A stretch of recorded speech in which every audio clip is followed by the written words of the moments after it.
Hello, Matthew from Panasonic, and I'm here to introduce you to some new exciting products that we'll be releasing early in 2022. The AW-UE40 is our latest generation of direct drive cameras. They're ideal for that corporate education, events and staging, house of worship, and remote production markets. They come in both black and white, as do all our cameras, and they are a 4K sensor. They do have HD output as a down convert. So you have a new high performance 4K 1.25 size sensor, MOS sensor, new direct drive motors with a 24 times optical lens and a 74 times wide angle lens. So they're great for both small spaces and very large spaces.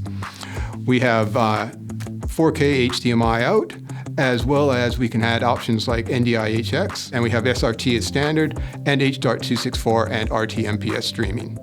The next camera in the range is the AW-UE50. This is built on the same platform as the UE40, so the same housing, the same mechanisms, same 24 times optical lens, but you have the addition of a 3G SDI output as well, which can be used simultaneously with the HDMI and IP streaming and USB out.